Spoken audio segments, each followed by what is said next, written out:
do that button and It's not that big of a deal. that button. All right, we are live. We are live. I think something like that. All right.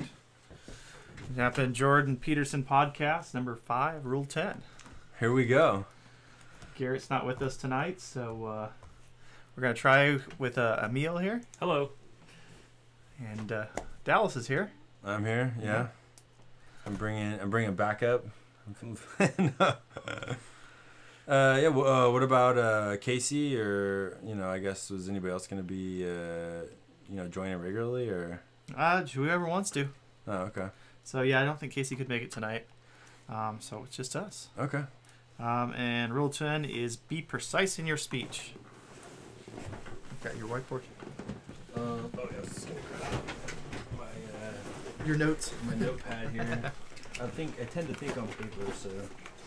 Yeah, it's finding that to be helpful. I'm a little bit late, so I'm not exactly prepared. But how's it going to everybody out there in TV land? Well, how you doing, Ryan? How's things going? A little out of it tonight. Let's see. Long week. Yeah. Yeah. Yeah. I was gonna say. So like Rule 10. One of the interesting things I found, he starts out the chapter with it, is that he says that we perceive items in the world as either tools or obstacles. Mm-hmm. It's either one thing or the other, and I just thought that was really interesting. It's like, because I know from my personality type, I turn people into tools, but I guess with that context, it's either they're tools or obstacles, and I guess I would rather be surrounded by a bunch of tools than a bunch of obstacles. Do you think that pertains to everything? Like everything is either a tool or an obstacle? Like even people would be tools or obstacles? Well, that's what he said in the chapter. That's how our brain processes, the items around us. Like a stump can be an obstacle or it could be a tool, depending on your needs and where your perspective is. That's interesting. I guess I hadn't really taken it out to applying it to people. Yeah, you wouldn't think of people as being tools or obstacles naturally, but it makes sense if you think about it. Well, yeah, because either someone's impeding your way or they're going to help you along. I guess you could, maybe there's a neutral in there. Is there? I wonder. People have a tendency to be less neutral. So probably varying degrees. I think it just comes down to who you are and how you actually just view that person, and it's probably good and more efficient to just view people as straight up tools or obstacles, and it's not necessarily a bad thing. You're going to understand that you yourself are a tool or an obstacle in someone else's life. So I think that using that kind of as a negative connotation, that's kind of self-defeating in a way, because you yourself are a tool and an obstacle. So that's interesting too. I hadn't thought. That's like another level, is that you are a tool or an obstacle, right? Because I think that's like the biggest complaint most people have about their own lives, is that they seem to be their own worst enemy, so to speak, right? Yeah. Right? And they're like, oh, I want to do this. I want to start a workout program. I want to, ask for that promotion, but I can't do it. I can't seem to get the confidence or courage or something like that. So go ahead. I was just going to add, I think people rarely reveal themselves as tools either. It's like, I'm capable of doing all these things for myself, but no one ever recognizes that. It's kind of weird. That's a good question, because do you guys think of I like to think that I have a tool belt of skills. Okay. Right, and when I learn a new tool, or I learn a new skill, it's a new tool in my belt. Do you guys think? How do you guys think about? Do you guys think of it like that, or? Yeah, I think Peterson talks about we have all this different DNA that's either activated or not. So it's different skill sets that you can activate, but you got to actually put the time and effort into to activate them and practice them and develop them. Mm-hmm. And I think it'd be very hard to find a skill as an obstacle, and maybe it's more preferred than others, and you need to stop using it. That's the only thing I can think. Well, that could be. If you had a skill for. I don't know, what would be an example of a skill as an obstacle? Like if you were really skilled, it makes me think if you were really skilled at drinking Pepsi, right? That could be an obstacle to your health later in life, right? Sure. Yeah, I think if you just take the hardline stance and just view it as black and white, maybe as Jordan contends, then you... if you just view something as not a tool, then just de facto it's an obstacle. Mm-hmm. So not necessarily saying it's going to harm you, but it's just not going to help you. And could just be a distraction at that point, which is then an obstacle. Right. So what does this all mean? That we need to view ourselves as tools more and look at everything like we have to look at our skills as them being tools or obstacles or not, or. I just thought it was an interesting thing. He was just making the claim that's how our brain processes things. I never really thought about that much at all. Yeah. You know, it kind of is like what's the word, like when you look at something and you stereotype. You know, it's kind of like he's acknowledging that our brains only, like, we see everything a certain way, you know. Well, it's like an initial view. He was talking about, like, when we encounter chaos, like, it's like we kind of have to, like, we pause, and then, like, either emotion hits us or, you know, we have that fight or flight response. Mm-hmm. And there's just so many, I think he said, like, there's 4 different actions. It's like fight, flight, or just, like, do nothing, or I forgot what the last one is, but, you know, you just have this natural response to do one of those. And I think a lot of the rules in the book is trying to kind of delay your reaction a little bit, try to think and reflect on things a bit more, so that when you're confronted with chaos, it's not so overwhelming. Right. So how does the idea of tools and obstacles, how does that come into the being concise with your speech? Good question. I don't exactly remember off the top of my head. I read it probably about 7 days ago now, or listened to it rather. I do remember that the chapter is structured around this wife and a husband, and she finds out her husband's cheated on her, and that one fact sets her whole, like, foundation into chaos. Right, as soon as you change this one thing about her at the bottom, all of a sudden is her entire life a lie. It, like, turns everything that she thought was a sure thing on its head. And he goes, you know, is there anything she could have done? She's just, you know, kind of analyzing all the possible things. Is it her fault? Is it his fault? Is it his and her fault? Mm-hmm. So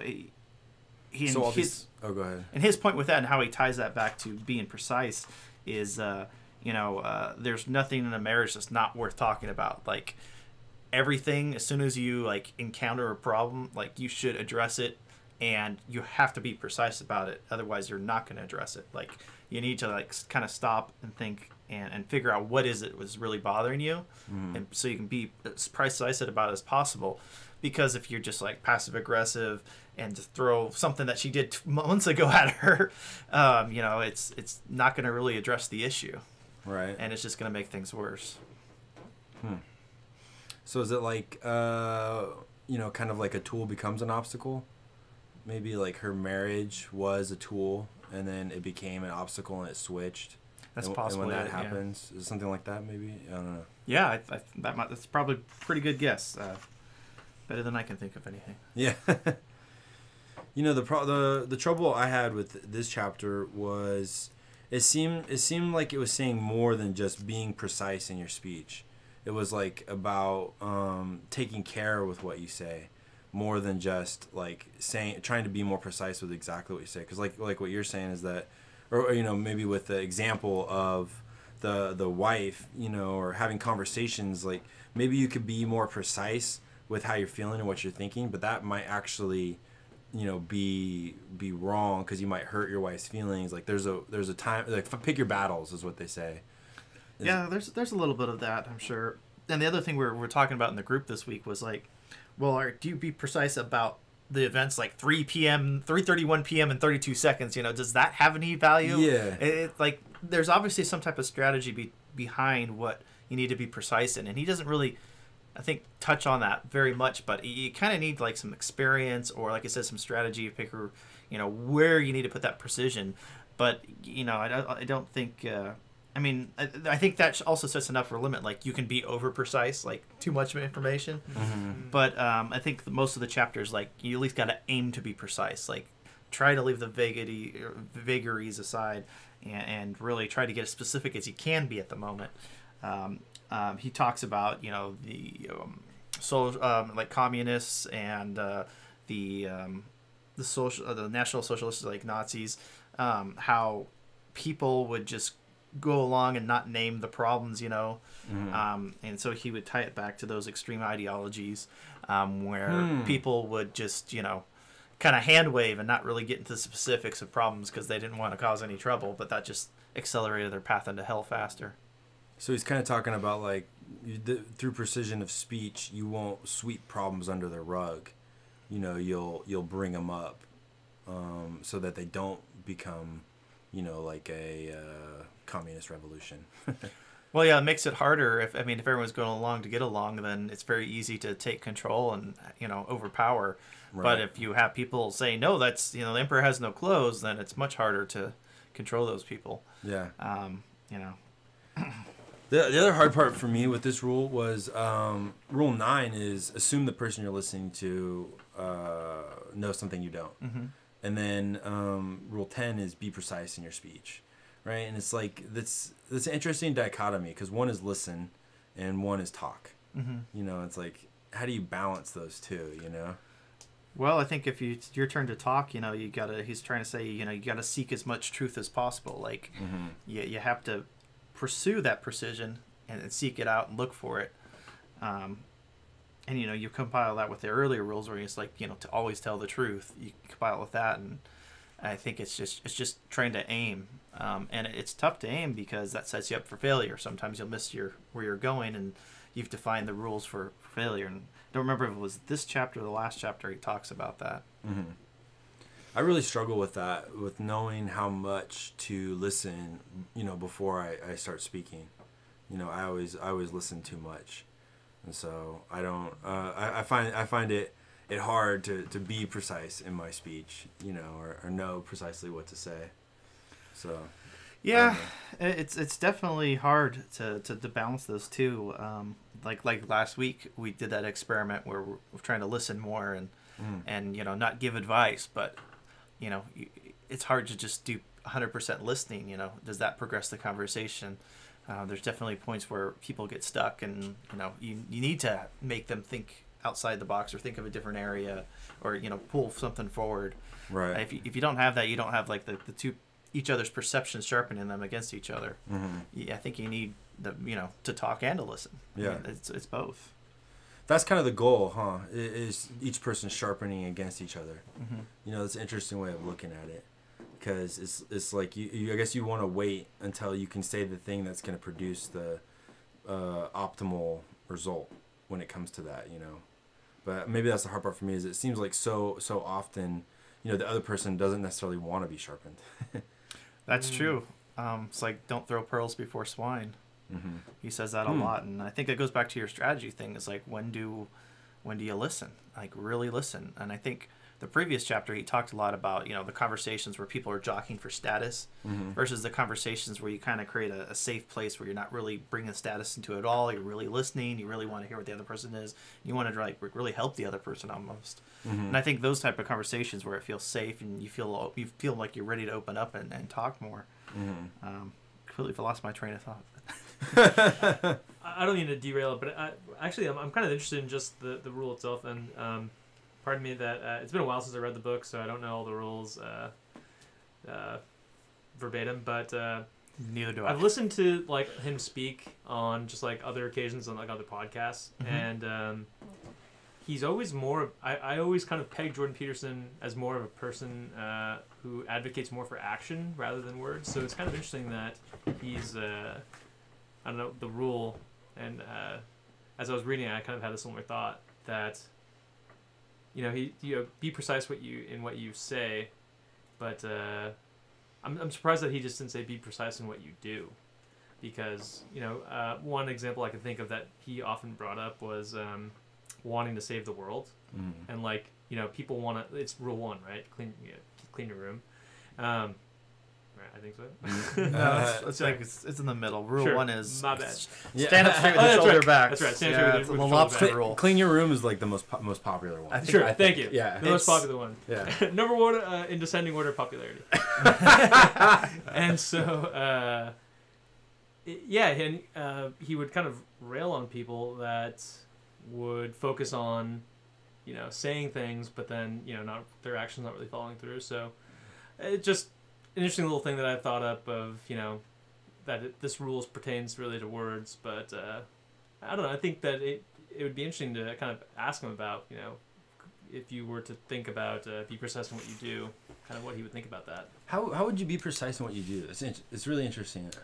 I think it requires kind of, taking a deep stock, or just thinking about yourself and what it is you want to do, and instead of kind of putting all these obstacles in front of you, you find a way that in your mind you have the least amount of resistance, and you do it. You do something that it's in line with what your words are, but instead of having to say the words, you kind of just act it out. So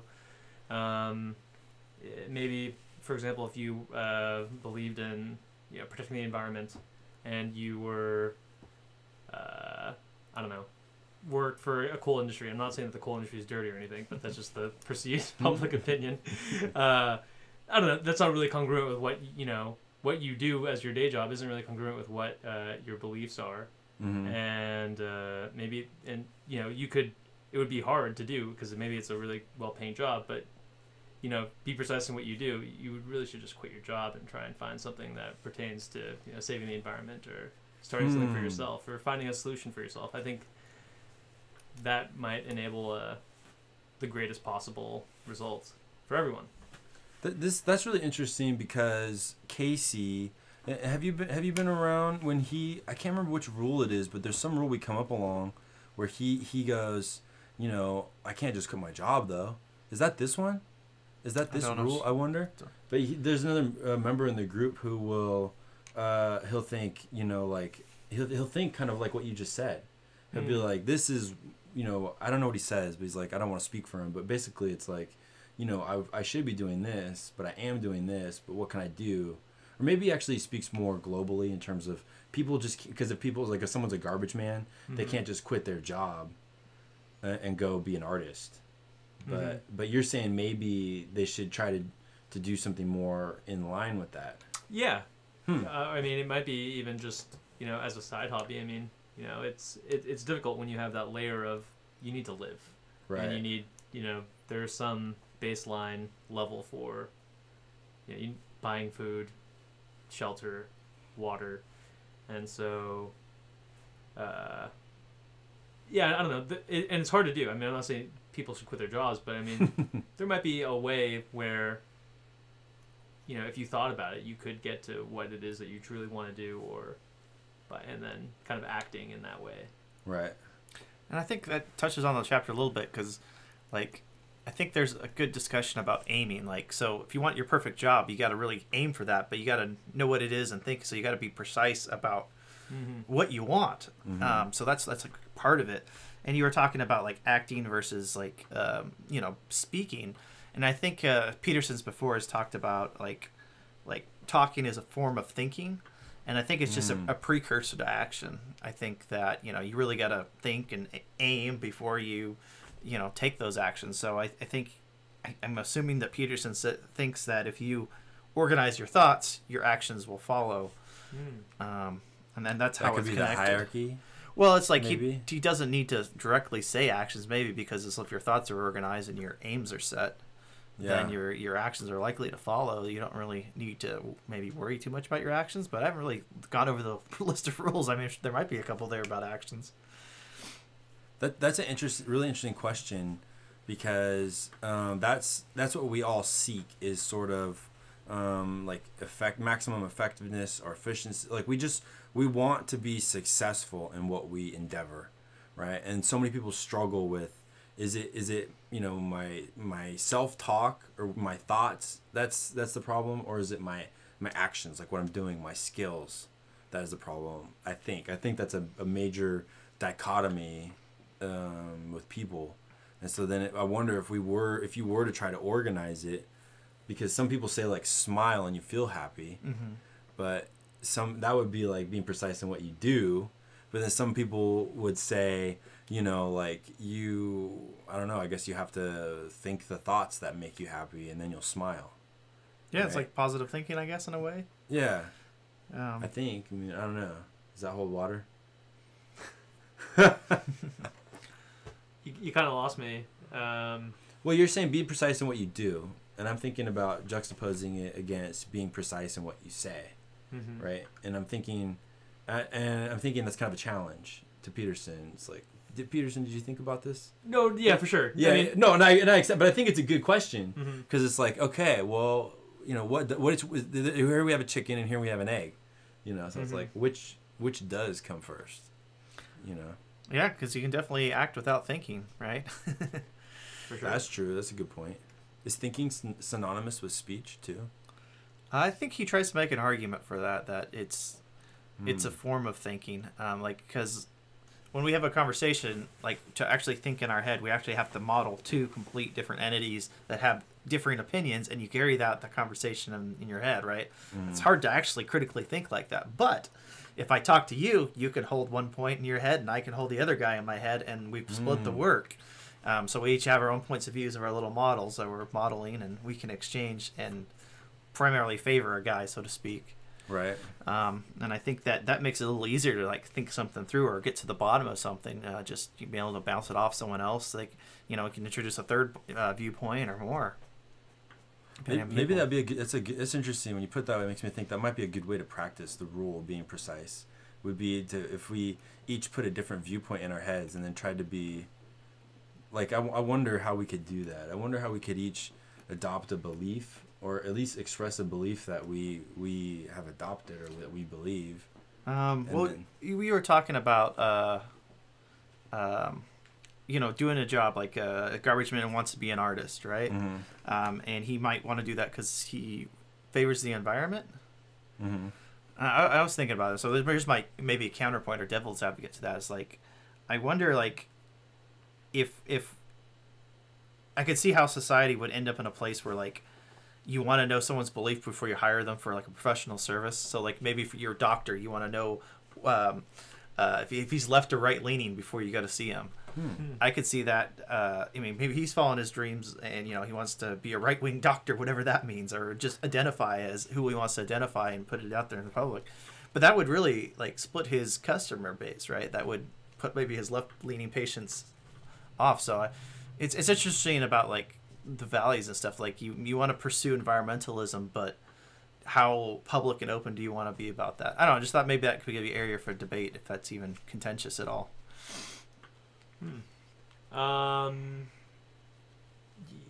Yeah, I mean, I think then you kind of get to the core issue of, you know, wanting to be accepted. I mean, it'd be kind of an interesting thing just to, like, label yourself that way in the first place, because if you were a doctor, you would just want to label yourself as, like, a good doctor, or, you know.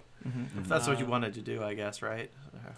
But yeah, you'd have to kind of question the intention and the motive of just wanting to label yourself like that in the first place. Maybe you're just trying to attract a certain group of people, but yeah, it just doesn't seem like a good move. It's like, I guess it's one thing to aim, like, you want to be an environmentalist, but you don't have to, like, put it on your sleeve, so to speak. Advertise it. Because you could still achieve your goal of, you know, making the world a better place. You could do that through art, right? You talking about kind of like compartmentalizing? I guess so. I'm not really sure. So you could be precise in your speech. Like you could be a garbage man.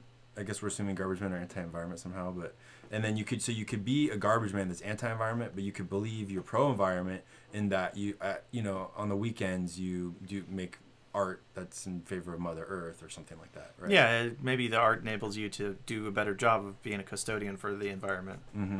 I can see that. And in that way, you're still being precise in your actions, but not, like, quitting your job that's hurting the environment. Right? Is that kind of what you're saying? I think so. Yeah. Yeah, I think. Well, with that, in my mind, it's just about. I guess I was more referring to just, like, your belief and your kind of your I guess identity, but also just your not livelihood, but just the things you do, your actions. So I understand your point about, but it just the identifier and the action that they're not. I think that they're not comparable in a way, just because. And the example was coal and environmentalist, and so, I don't think you being right wing or left wing has anything to do with your medical ability or skill, and you would still. I mean, it depends on which actions you want to be precise about. If you want to be precise about your belief of being right wing, then. I don't know. It just doesn't have any inconsistency with being a doctor. Whereas environmentalist, I mean, obviously my example is like really rudimentary, so that was just to illustrate the point. But I don't know. I think it's just a different comparison, and I think that's why I'm having a hard time even. I think I confused some things there. Probably got us on the wrong foot. Yeah, because you're saying that you should kind of live out what you believe. I think so. Ideally, at the essence, that would be. My I guess maybe to try to redirect a little bit here. My issue with that would be that if a person works for coal, but they believe they're environmentally conscious, like who's to say that's incongruent? Right. Yeah. Nobody could really say that. For sure, and the only reason I used coal was because it's just the publicly. I'm not arguing for either of those points, but I'm saying that I think that would be true of any point. I don't think you could. I think you could find somebody who is a serial killer, but believes they're humanitarian. I would not see that. Sure, yeah. I wouldn't see that a person holding those two beliefs would be incongruous. Okay, so then that would, and you're using that to kind of defeat the whole point of actions. Yeah. Action first, I guess. Okay, and the interpretation of the action, depending on whoever's interpreting what action, right? I mean, we view a serial killer as someone who's committing a violation of human rights, and they're not. Right. So. Right. Yeah, it's hard to really judge someone's intent. I mean, even the person themselves rarely knows their own intent. Yeah. I think that's kind of interesting because, a serial killer might have the best, reasons at heart. Like, he feels that this way is the best way to fix the world. Right. We've seen that in, the Columbine, manifesto. Right, exactly. People are a scourge upon the planet, right? Mm-hmm. Or no one should feel the pain that I'm feeling, so I'm going to, humans are flawed, and I'm judging you all and going to take you all out. Right. Going to make your lives better so you won't have to feel the pain I feel. Oh, yeah. Something like that. Wow.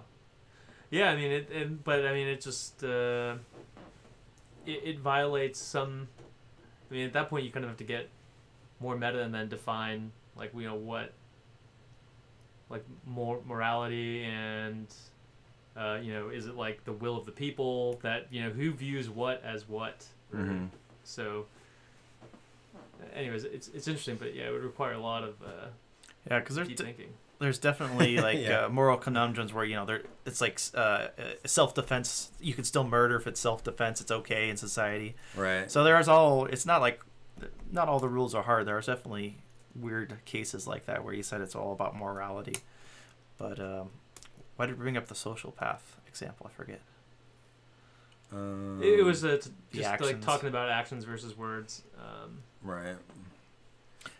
Go ahead. And maybe if the sociopath was actually trying to be more precise, maybe he would see that he's not really helping humanity. Yeah, exactly, right?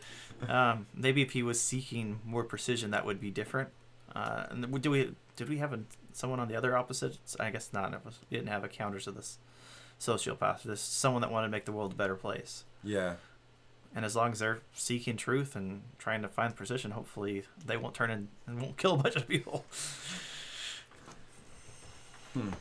Yeah, well then, I mean, another kind of bone to pick, so to say. I mean, even though I like the rule, is precise, and then you kind of ask, depending on who you ask, you might get a different definition of precise between so it kind of opens it up in that realm of color scheme from black to white. Well, yeah. What even is the definition of precision? You know, I didn't look it up. That's a good point. You know, what do you think of when you think about precise? You know, when I first heard the rule, again, I kind of thought he meant concise. And then precise kind of threw me off, because concise, I don't know, it seems like it would be a more precise word as a. Well, you know, I wonder if precision doesn't lead to being concise, right? Because precise doesn't necessarily mean more talking. Well, concise is less talking. I know, I understand. But I'm saying maybe if you were more precise, you wouldn't need it. It would be concise. If you were more precise, maybe it would be more concise. That's what I meant. No, I'm saying I didn't think about it like that, and I agree with you. Oh, okay. I'm saying that makes sense to me. That kind of jives with what I think. Precision, the quality, condition, or fact of being exact and accurate. And I could see, like, if you're able to be exact, that it might be more concise. Like, I really just liked what you said at dinner the other night versus I was really unhappy last week. Like, yeah, or it doesn't start that way. Usually it goes, you left the dishes in the sink again. Yeah, and you might, like, ramble on about how you felt about it or whatever instead of being exactly. You could be really concise and precise, I guess. But maybe, I don't think precision always leads to conciseness, though. Obviously, you can add more information and details. Do you think people like it? I mean, maybe this is derailing, but do you think people like precision? Because I value it, and I think it's actually really hard to do. Yeah, it's definitely hard to do. But I think you'd think that more people would be into it. The idea of it. No, I think precision is offensive because it makes you have to engage more. Like, it's harder to finger wave if someone was very exact about something. Mm-hmm. So it's like, it's almost, the more precise you are in a conversation, and it puts more weight on the other person to respond in a precise manner too. So it almost causes the other person to do more work when you're precise. I think I could make that argument. Yeah. But I think that goes along the lines of one of those things that you say to people. It's because some things you say to people they don't like initially, but they actually end up respecting and appreciating later because it did, you know, like getting precise feedback about yourself. It always is kind of like, oh, you know, fuck you, get out of here. But then later you're like, oh, God damn it, I do that. I'm glad that person told me. You know, I should rectify that. Maybe that was the one person that's like, all right, enough people now have said that, you know, I need to stop wearing green Santa sweaters, so maybe I'll. Well, I definitely can see, like, if you're trying to educate someone, like, being precise is good. Like, if you're trying to educate someone, it's like, I think it's this way, or I think it's vaguely like this, you know, it's not very helpful, not very educational. It could be very off-putting if you're not precise and you're trying to train someone or teach them. Wow, precision is important in a goal. That's interesting. Yeah, you'd want to be precise. It's a standard set. It takes extra effort. It's almost like the rule saying try. Just try, people. But that's a lot of his rules, I think. They're easy concepts that we all know, but they're not easy to do, and that's why we got to constantly be reminded. What do you think? Do you think that precision could lead to being concise, or do you think that conciseness would lead to being precise? I would say in my principles for speaking, like, one of the things that I look for most is conciseness, and trying to use as few words as possible to describe a concept or describe how I feel about things. But I mean, it's hard, right? I mean, and it's hard because there's the human element. I mean, if we were just talking to robots, you could say almost anything, and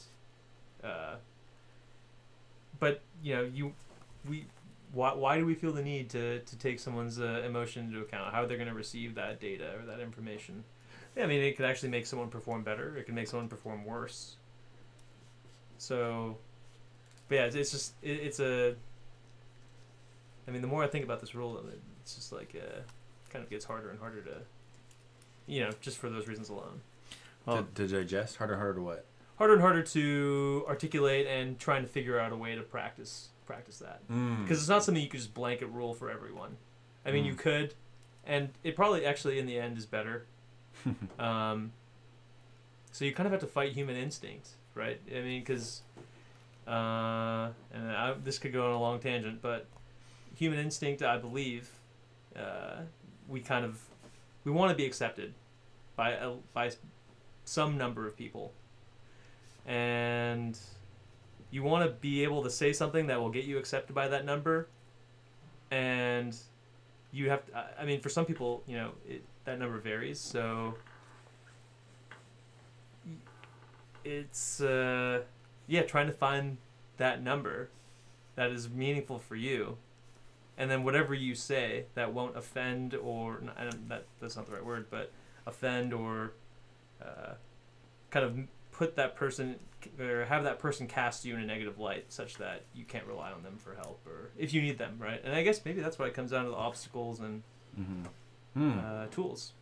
So coming a little bit full circle and a little bit of a ramble there. But you're saying the number, the essence of what you're saying is kind of like, but it's about gauging what you say to fit the most people. I think so, yeah. Because if you had to develop a principle for how you would speak, and if your goal is precision, but that precision will cause some emotional feedback that is negative for someone, then, and so that's one premise. Then another premise is that we as people have a certain number of people that we need to kind of accept us. And maybe that's the number of tools in your life that you need to find, the number of tools to help you where you need to be. You need to be precise to the point where your tools won't abandon you and become obstacles. Well, they know what you're aiming for, so they can be tools instead of obstacles. That too, yeah, exactly. Yeah, your comment also reminds me about, like you said, it'd be nice if everything was concise, but it's like Mark Twain has a quote that's like, I would have wrote you a shorter letter, but I ran out of time. It's like, it takes time to organize your thoughts, and it's not always easy to be concise. It actually is a lot of work.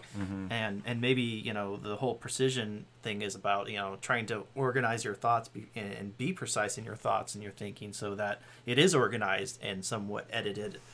So you don't just, vomit whatever you're thinking out loud. And people think out loud too, though. It's not the worst thing, but I think when you're at least in a conversation, it's better to have a more concise exchange that it's organized than just total chaos. See, that's interesting because it comes down to allocation of your time and energy, and in some places it might be better to not write a letter at all to someone than it would be to take the time to write them a concise letter, because there's an opportunity cost. Like a letter you write might mean a letter you don't write to someone else who might be more deserving. Or like, the good example is like the internet. How some people will spend their time on the internet, like commenting on Facebook posts and Instagram posts and all this other stuff. And they'll really like put their thoughts together and write things out. And maybe they won't be precise, maybe they will be precise, but there's all opportunity cost to that. It's not a proper allocation of their time. And so... Yeah, I know there's a lot of time where I'm typing out text. I'm like, you know what? I'm just going to pick up the phone. There's just way too much to communicate. That's a good point too. Yeah. Typing. It's like there's definitely strategies for different communication mediums.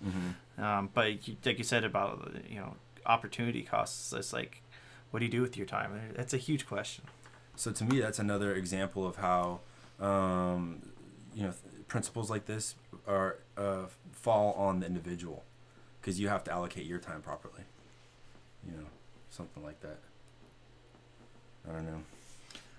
Another interesting thing in the chapter is he does the dragon story where he talks about the kid sees a dragon, but the mom says, "Oh, there's no dragon here." And then every time she says that, dragon gets bigger and bigger until the dad comes home and the house is flying away on the dragon's back.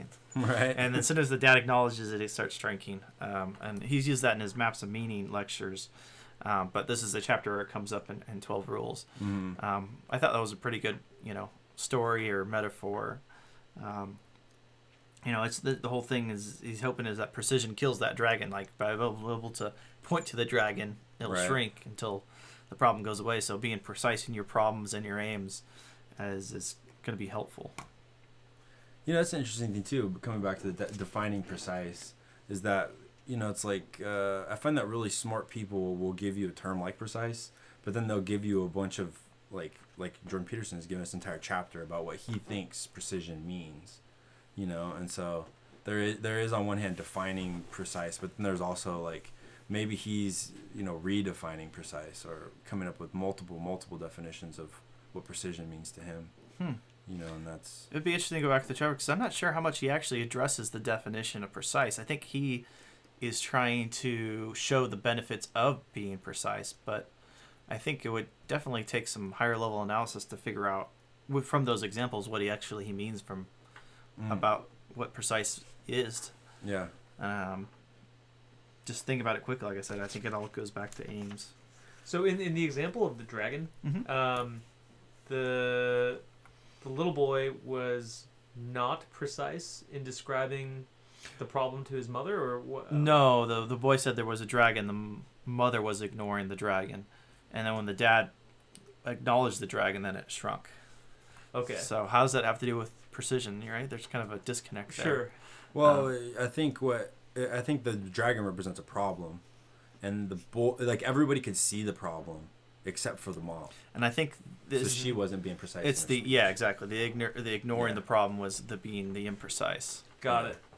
It wasn't that the dad finally acknowledged the dragon. It was that the dad came home from work and was like, "No, there's definitely a dragon here." Yeah, and then there was two people, and then now the mother's disconfirming bias could no longer hold up, and she was like, "Oh yeah, there's a problem."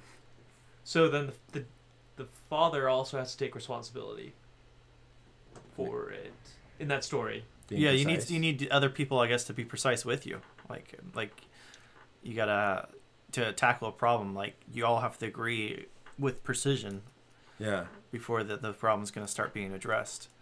Because if one of us says, "Oh, that's not really a problem," and I said there's a problem, like I need that team, and I need someone on my side. Otherwise, it's a standstill, right? Or the problem's going to get bigger if it's one of those problems that's growing. Is there something you guys believe that might be a problem? I'm trying to think. I don't know. That might be a problem in what? Mm-hmm.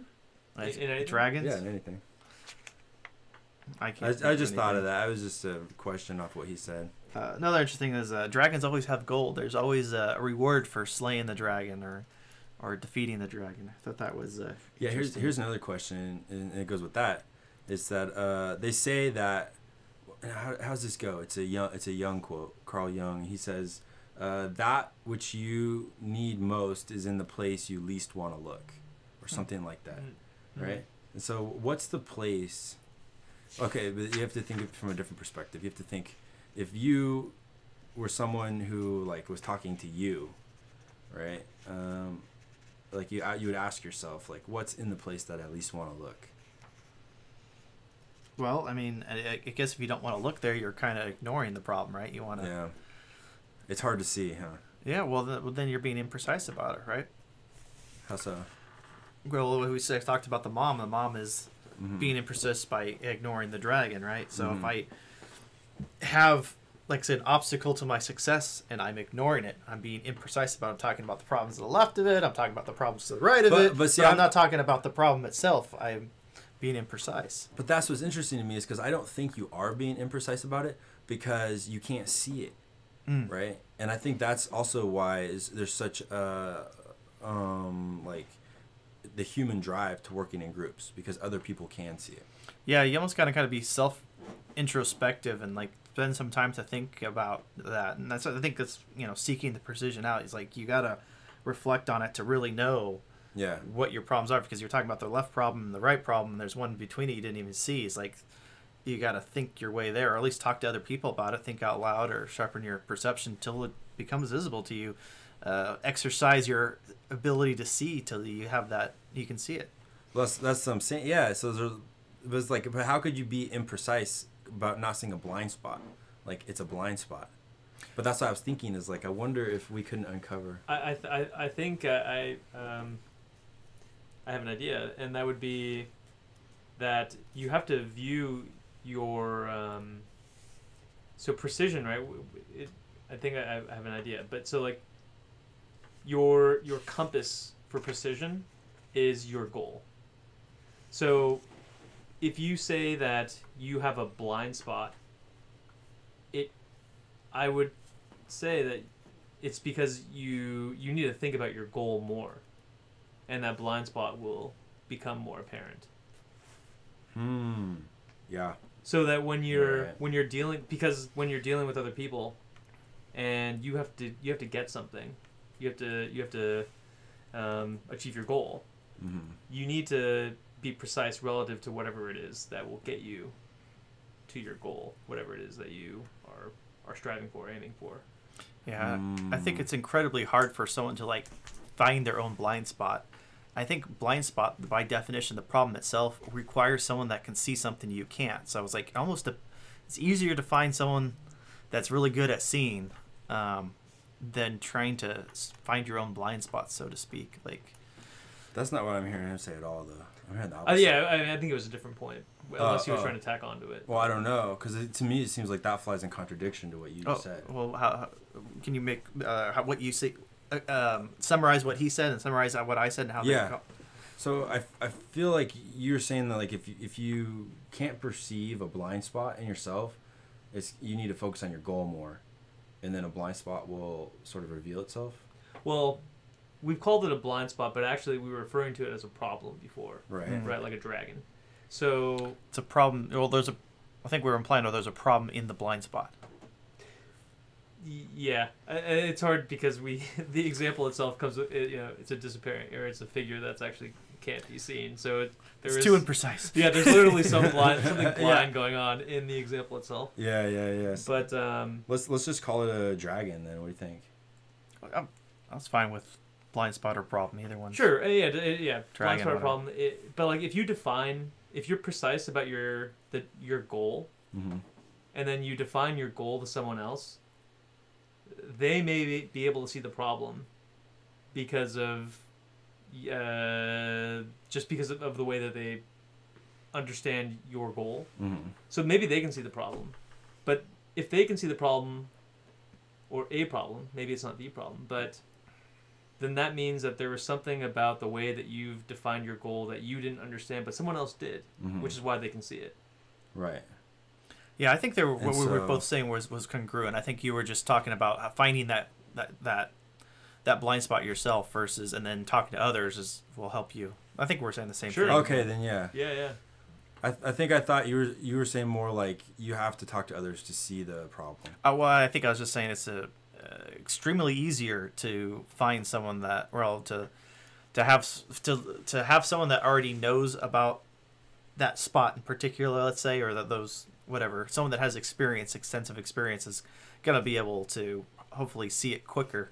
Mm-hmm. So seeking someone with an experience in that area of expertise is definitely going to be more helpful than trying to beat your head against it and try to figure it out yourself. Oh yeah, Or, I definitely agree with that. If you talk to someone that's either got the same blind spot or hasn't developed that vision in that area yet, that's going to be just equally frustrating. Mm-hmm. I think the quickest path is trying to seek out experts, right? And being precise in your speech to experts about whatever it is you want their help with, right? I mean, that's you got to know your goal. Yeah. Well, that's a big danger I just thought of would be not be trying to speak precisely about a problem or a blind spot before you've really given a lot of thought to your goal, because you might, if you don't have your goal in mind, then someone might reveal a problem or a blind spot that actually isn't a problem or a blind spot. Right. And then it could lead you down a bad path because it's not a path that's leading towards your goal. That's why precision. That's an argument for precision. Right. Yes. Yeah. Right. But that's a really interesting danger is that someone, like if your goal isn't clear, the clearer your goal is, I guess what I'm trying to say is the clearer your goal is, the better the problems that will be revealed will be. I wonder, I guess I'm thinking there might be a connection between the two.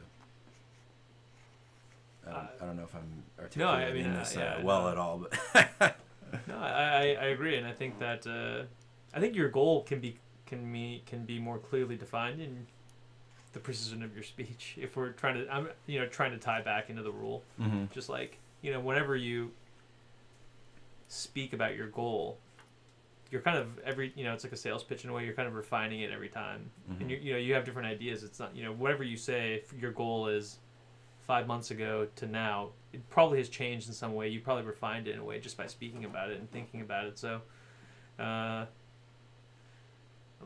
think I've lost the plot here, but it happens. But I mean, you can. I don't think that you have to have your goal 100% clearly defined before you start speaking about it. But you might clarify the goal in speaking about it. Yeah. And I see what you're saying. By being honest and by trying to be precise about what it is that you want. Right? It's just like, I want a house. Should we be speaking about goals?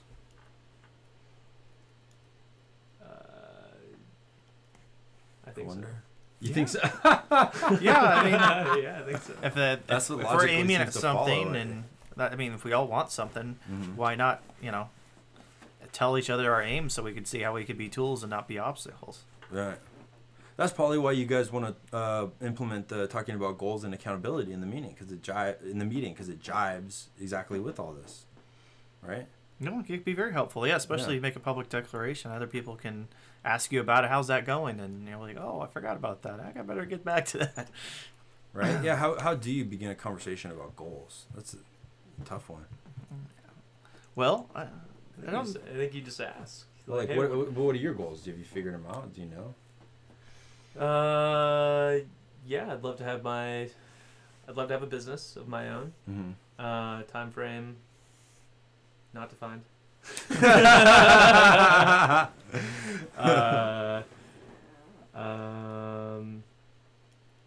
I'd love to be able to cook for myself 4 days a week minimum. I will speak Japanese fluently within 2 years of right now. And I mean, those are some basic life goals. Yeah, see, knowing that, I know a little bit of Japanese culture. Maybe I can hook you up with some help in some way. See, there we go. Nice. I just went to Tokyo a month or two ago. So. Really? Perfect. Yeah. Wow. My first trip. My wife's been 12 times, something like that. Dang. Wow. Loves it over there. Japan school. I lived in Japan for 2 years. Oh, cool. And I spoke Japanese pretty well, but then I lost it. So I wanted to kind of get it back. Anyways. I'm horrible with language. I can't help you with that. But, like I said, maybe resources are wrong. But I mean, that's exactly why. Just one small example, right? I mean, like he may know someone that could help me. I mean, that's just the power of putting yourself out there. And it's hard to do, right? I mean, just to say, even, public declaration. Yeah. That's a hard thing to do. Yeah, well, I would think, devil's advocate, that the avenue to take would be through that public declaration, and then to not like offer resources, but instead to be like to help you organize through listening and be like, well, what's your biggest obstacle with learning Japanese? How's it going? Hey, I have a job. I work 10 hours a day, so lay off. Oh, okay, yeah. I mean, etc. Right? Yeah, that's the same. It's the same problem for your cooking too. Yeah. No, I mean that's true. I mean. So your job doesn't align with your goals. You just gotta quit your job. Yeah. Problem solved. Yeah. Give up being a garbage man and go and. I mean, I asked if I could work remotely, and it is happening. So. Hey, we're not accusing you of not pursuing your goals. So I mean, but it is something, because I mean, it was something that was actually bothering me. But I mean, I'm fortunate enough to be at a workplace where I can speak openly with my boss, and I told him the situation. Not necessarily that I want to improve my cooking skill or I want to be able to speak Japanese, but or start a business. Or start a business. Yeah. A business that's not anything like yours or does what you. Yeah, I'm not taking insider secrets here. Being an entrepreneur, that's like the worst thing when I work for others. It's like, I could make this place work so much. You got those the devil and angel on your shoulder.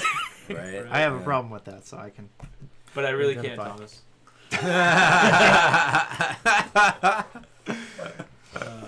But so yeah, that to me is like that's an example of the best optimal way. Something like that is optimal way to help you achieve those goals. Is through a conversation like that. Oh, for sure. Yeah. Yeah. Because he's gonna know what the best obstacles for himself are, and then just by saying them out loud, you're probably, I mean, you've already worked past those. Mm-hmm. But if you were experiencing like a real roadblock, and you were really open and honest about it, just by saying it out loud and just by observing us listening to that is probably gonna help you to figure out what the way past it is. Definitely. Yeah. Which is the only way you're gonna learn Japanese. That's right. You're gonna hold my feet to the fire, right? Yeah. We're gonna have you come on again. Let's know how it's going. Yeah. Yeah. Was that Japanese? Yeah. Oh man, I was just doing a flashcard book that was in Spanish for my child, and it was one of those like, yellow, amarillo, and I'm going through it, and I was just like, man, how many years did I take Spanish? Like, I probably took like at least 6 years. I was Spanish. Like, you need 2 in high school. Well, yeah, minimum. Exactly. And I was just like, how am I not good at Spanish at all? Like, how did it never stick? Just remembering all those Spanish classes. What a waste of time. I took 2 years of Italian, and I had my grandma was Italian, my best friend was Italian. Like, I had all of the environment, and horrible at it. I just don't have the ear. I can't hear accents and sounds. Just not my thing. My wife, though, a little bit French, a little bit Korean, a little Japanese. Like, she picks up anything. Like, even music. Like, oh, I can play that on the piano now. I just sounded it out. I'm like, for sure. Yeah, it's like, like we're not all the same, and we're all we all have our own unique abilities. Wow, it is like that, huh? Yeah. Dang, that changes my whole model of the world. I gotta stop telling people they're doing wrong. They might be doing it right. Yeah. For themselves. How do you advise someone then? You just gotta listen? Is that's the main thing? How do you really help someone? Yeah, that's the point, I think, right? Can you only really help yourself? Yeah, what should you be precise about? That's a good question. Maybe you should limit it. Maybe being precise isn't being precise about everything, but it's being precise about certain things. Well, I mean, yeah, maybe tying it back into the tools and obstacles. I mean, maybe discerning if the person is even, worth being precise about. I mean, it takes energy to be precise. It takes emotional energy. It takes mental energy to kind of pare down your ideas so that the essentials are, transmitted. Mm-hmm. But I mean, if the person's an obstacle and they're really not worth it, then why do it? Well, I don't know. There's just a kind of ramble off the top of my head.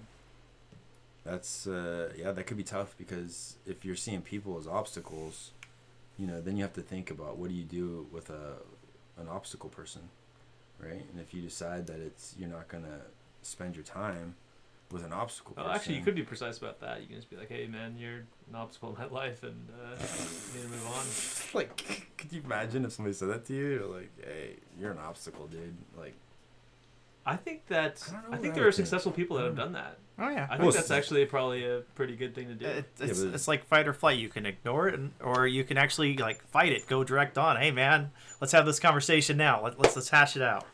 I would imagine all successful people do that. But I'm saying, imagine making the leap to becoming a successful person. Yeah, I imagine it takes some practice to get good at it, to be a fearless leader. To really take something by the bull. You gotta be really a good negotiator, and you gotta be a contender or a threat almost. What? That's part of the fearlessness. Mm-hmm. Yeah. Because if someone's an obstacle in your life, and you don't tell them that, then you're doing them a disservice, because now they can't change.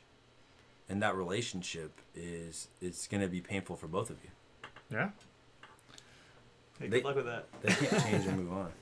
I'm going to do it. I'm going to go around and I'm going to start identifying obstacle people in my life. Wife! Starting with my wife. Starting with my wife. That's a good point, too. Is just because someone's an obstacle person doesn't mean that they'll always be an obstacle person, right? No, it definitely changes. And depending on the task, too.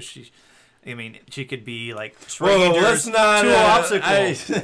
That was a joke. Let's think about. You mean she by just a random person, not.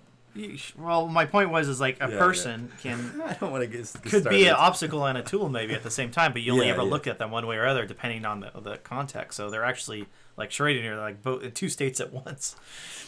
That's deep, because then you got to start really addressing people across various dimensions, and then you got to start weighing out the dimensions, because you're like, well, this person is an obstacle across 2 dimensions, but they're a tool across 2 dimensions.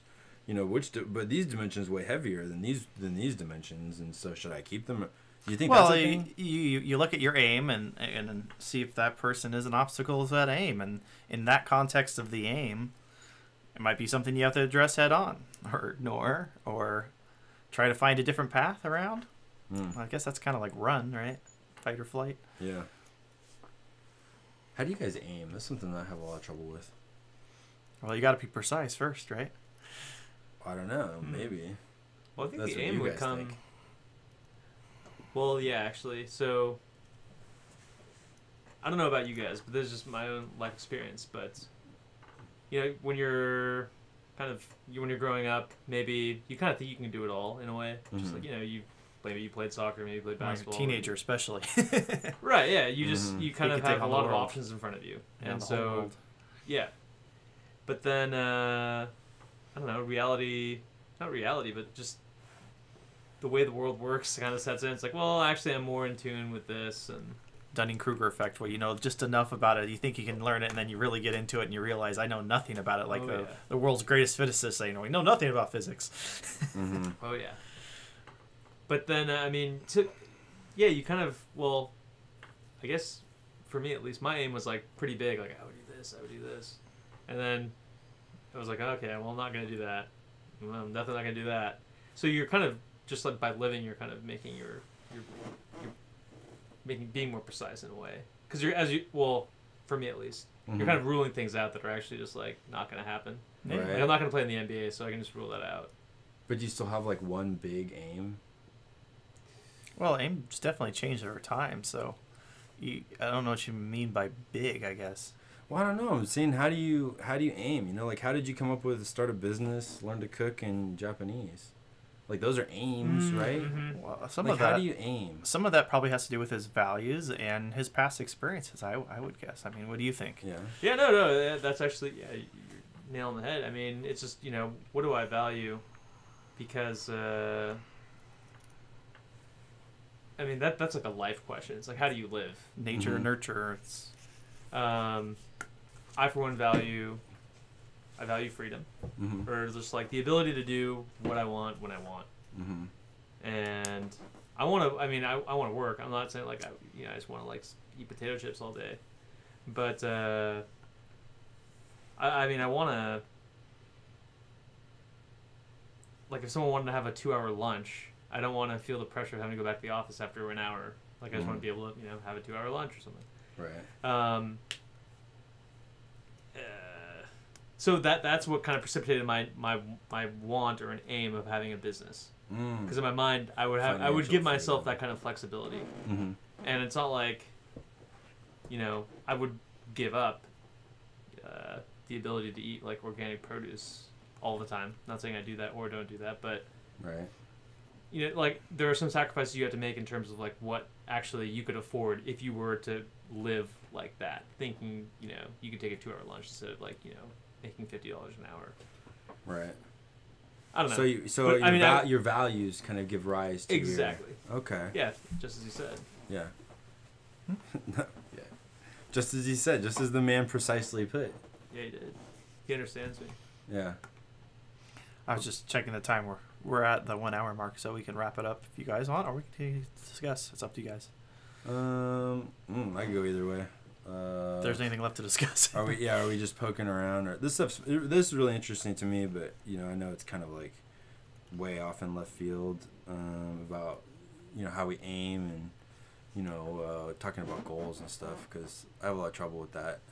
Well, it's just how do you want to practice being precise? What do you think? So, like, if you were to take away something from this, You know, just like, and then apply it into your daily life. How would you do that? Yeah, good question. Is completely lost it. Damn it. It's like let's see. When should I be precise? When does it hurt me to be imprecise? Something along those lines. Like if you don't know when, you could probably maybe use process of elimination to figure out when you need to be precise more. I guess this is my question. Like that was what I referred to when I said there's like a certain amount of people that you don't want to upset in a way, because like, you know, being precise, assuming that if you were precise you would make some people mad or just not want to be your friend or not want to help you, you would need to find that number of people that would be okay with you being precise and would actually still help you and welcome you. And then act like that all the time. Good luck. Right? Well, does that make sense? In terms of how precise you want to be? Right. Well, you'd have to do it in... I think in precision there's a measure of effectiveness. You know, because I think that speaks to the conciseness. And so, you know, as you become more effective, you get opportunities to become more effective. And so, like, precision begets precision. So I think that wouldn't be difficult, what you're saying, as long as you continue to make steps towards it. So, like, the more you practice precision, the easier it gets? No, the opposite. I'm saying that the more you practice... I'm saying that... Because you're saying that would be hard, and it wouldn't, you know, good luck, right? But good luck determining the number of people. Right. That would be really hard to do. But I'm saying that it like you're saying, you know, the more you practice, the easier it gets. It's never gonna be. You just have to accept. It's like the grind. You know, you need to accept that life's about the journey, and so yeah, determining that number. Like, it's always going to change, depending upon your practice. Okay. Right. But then, you know, it's like, you know, you got to take the first step, and the 100th steps is going to be just as hard as the first step.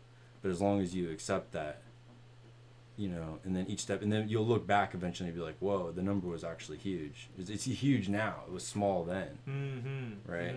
But then that number that's huge will not feel huge, but if they're the kind of person that got there, you know, unless I'm just completely misunderstanding what you're saying. No, I think no. Yeah, so then you'll be like, well, maybe I can push it and make that number a little bit bigger, right? And then that next step will be hard. It'd be like even more precision, right? Well, it depends on how successful you want to be.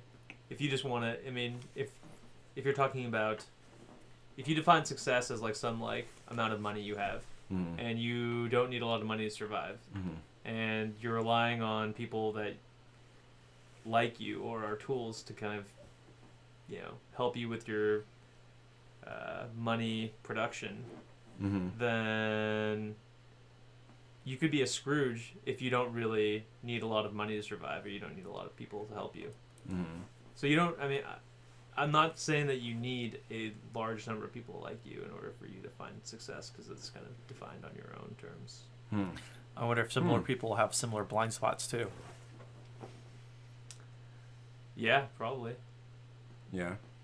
See, I think that's the key, because as you rectify your blind spots, you become someone who can rectify other people's blind spots. And as you do that, more people will you know, want to be with you.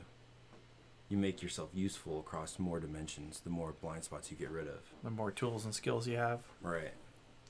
And so I don't think it's a matter of any level of success. It's just a fact of being someone who is looking for problems, who's looking for dragons. It just happens. Yeah, it's like a question of like, can you train yourself to actually really get around a blind spot? Does the blind spot actually, is it possible to make it go away, or is it actually like something you have to live with? Right. Yeah, if you say something to someone and it solves their problem based on a problem you solved in yourself, and then they go and say something to someone else that solves a problem in their life, you know, how many problems have you solved? Just yours and theirs, or yours, theirs, and the third person's? I guess, yeah. Food for thought. Should we wrap it up? Sure. All right. I guess we're going to try to do this again next week, and thanks for tuning in. Adios.